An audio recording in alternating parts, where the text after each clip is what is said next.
আমাদের অস্ত্রবিদ্যা আজ শেষ হয়েছে আকবর খাঁ। এমন সফলতা অর্জন করেছে শাহজাদা হুসেন শাহ।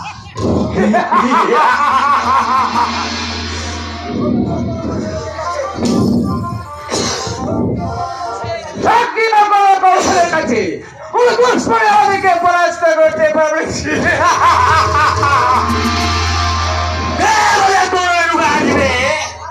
তার প্রাণ ডাইনির গাছ চলে যাবে।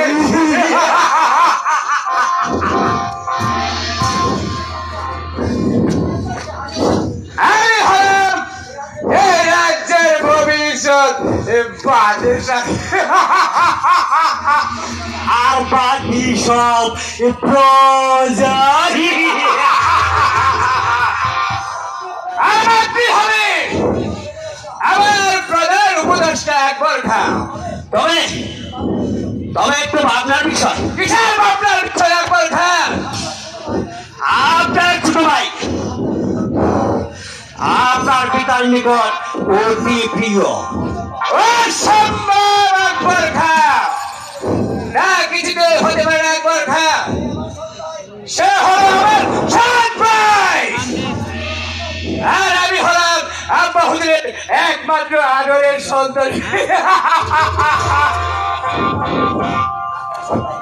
আপনার সৎ ভাইকে ওই সিংহাসনে বসাবে আপনার পিতা। না না আকবর খাঁ, পিতার সিদ্ধান্ত আমি মানি না। আপনার বেটে না নিল ইংল্যান্ড হবে রাজ্যের বাদশা, কারণ সৎ ভাই হলো সে আপনার পিতার পুরুষের সন্তান। এই নিয়ম অনুসারে আমি হব এই রাজ্যের বাদশা। কারণ পিতার বড় পুত্র আমি, আর তারা হলে রক্তে বেঁচে যাবে এই রাজ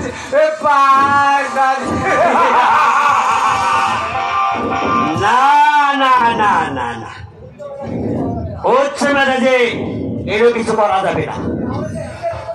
তাহলে যে এর বিপরীত হতে পারে।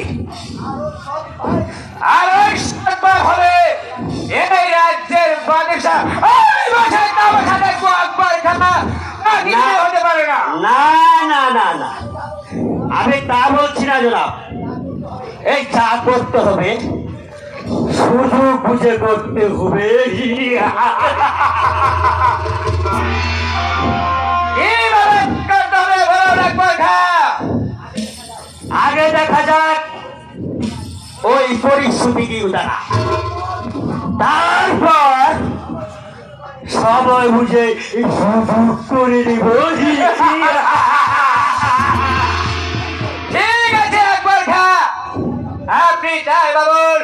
এবার চলুন আকবর খাঁ, বিশ্রাম কক্ষে যাওয়া যাক। এটাই চলুন জনাব, এটাই চলুন।